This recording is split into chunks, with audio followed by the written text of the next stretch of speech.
నమస్కారం అండి. ఇవాళ మనం చేయబోతున్నాం కొబ్బరికాయ పచ్చడి. చూసారుగా, చాలా బాగుంటుందండి కొబ్బరికాయ పచ్చడి. ఇది అన్నంలో కలుపుకుని తినే పచ్చడి అండి. ఇది కొబ్బరికాయ అన్నమాట, కొబ్బరికాయ చెక్క. చూసారా, మీడియం సైజ్ కొబ్బరికాయ అండి. ఇది ఇలా శుభ్రంగా కడిగేసుకుని పెట్టుకోవాలండి. ముక్కలు కోసుకుని శుభ్రంగా వాష్ చేసేసుకోవాలన్నమాట. అందులో నూనె తుక్కు అన్నీ పోతాయి అనమాట. అలా వాష్ చేసేసుకుని పెట్టుకోవాలి. అందులోనే చిటికెడు పసుపు వేసుకోవాలి. చూసారుగా, బెల్లం ఆ మాత్రం ఉండాలండి.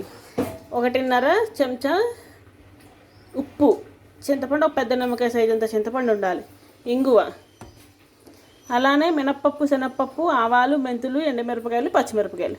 అన్ఫార్చునేట్లీ నేను వేయించేసానండి పోపు. ఇలా ఎర్రగా వేపుకుని పెట్టుకోవాలన్నమాట. మీకు తెలుసు కదా పోపు.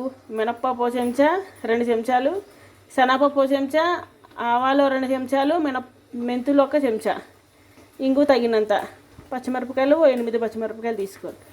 దీంట్లో కొంచెం కారం గట్టిగానే పడుతుందండి, ఎందుకంటే కొబ్బరికాయ చెప్పదండి. మినపప్పు, శనగపప్పు, ఆ పోపు మరియు చింతపండు, బెల్లం, ఉప్పు వేసి మెత్తగా నలుపుకోవాలన్నమాట. మరీ మెత్తగా నలుపుకోకూడదండి. చూసారుగా, కొంచెం కోర్స్గా గ్రైండ్ చేసుకుని కొంచెం కొబ్బరికాయ ముక్కలు వేసుకుంటూ మెత్తగా నలుపుకోవాలి. దీన్ని అవసరమైతే కొంచెం నీళ్ళు కూడా పోసుకోవచ్చండి.